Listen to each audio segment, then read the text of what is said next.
Hello everyone and welcome back to another video on the channel. Today we're going to be talking about my second film in my Sundance 2023 series. We're going to be talking about Sometimes I Think About Dying, starring Daisy Ridley, directed by Rachel Lambert. And this is a movie that I was very excited for the festival, just because of the buzz around it and because of that image, and mainly also because of Daisy Ridley, because I love her as an actress. Even though, you know, the Star Wars movies were a little bit hit or miss, she was always great in terms of her performance in those films, and I want to see her roles outside of that, especially these small little independent films.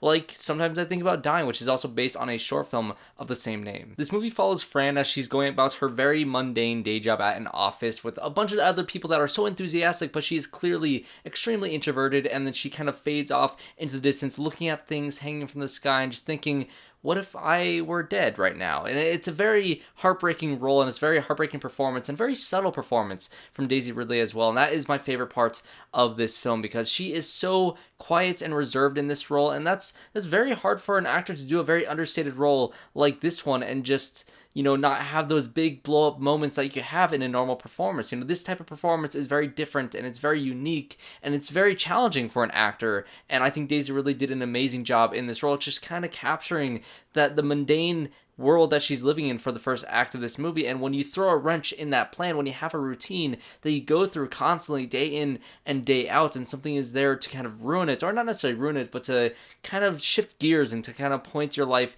in a different direction, that anxiety and that fear and that just worry of things going wrong in every single possible way because it's not a part of your set routine, that is really what this movie is about. And this character going through this swerve in her life, kind of gearing towards a possible romance that she's going through with Robert, who is another great character in this film, because he's also kind of challenged in this way where he likes her. He is in a situation where he wants to get to know more about her, but she's so shut off from the world, she doesn't think that she is interesting. And that makes the most interesting characters, because the ones that you feel like are kind of in the background, the ones that are very quiet and you just don't know anything about them, it immediately makes you want to know about them, immediately makes you want to kind of learn what they're about and why they are the way that they are. And, you know, that's what this character is. He's kind of a window into the life of Daisy Ridley's character. And it's just, again, the performances around the board are great in this thing, but the direction as well from Rachel Lambert is brilliant, because it is just a very quiet and peaceful movie, and the cinematography as well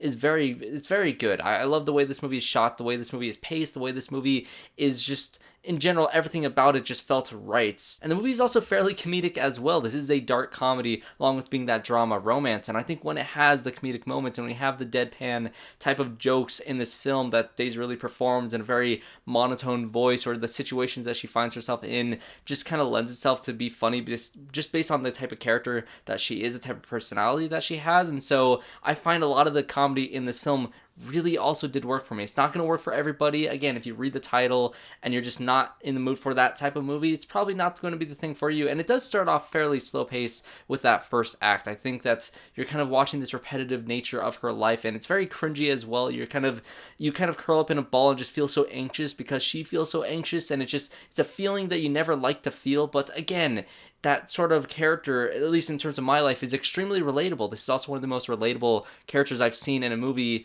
I guess I can't really say all year because it's still January, but in quite some time. She is such a relatable character. And in terms of my life, you know, people, when I was in middle school and getting to high school, kept on asking me what my story was. Like, what's your story? What's your deal? Who are you as a person? And you don't really know who you are. You feel like you're not interesting enough to explore those things, or that people would actually care about what you have to say about yourself. And I think, you know, when it comes to the Q&A after this movie, their kind of motto throughout the thing is, it's very hard to be a person. And that's what this movie is about largely. And I tend to agree with that. It's very hard to be a person, and this film kind of captures that theme, but also kind of leaves on a very hopeful note of opening yourself up and just kind of letting things in that you really wouldn't let in, embracing that change, which I think is a beautiful message to send. As of right now, I don't think this movie has been picked up or bought by a studio just yet, but I guarantee it's going to be bought. It's probably going to be put on a streaming service. I actually kind of hope that it is released in theaters in some limited capacity, because I'd love to support this thing in the theater once again, or at least I bought the online ticket, so I watched this at home, but,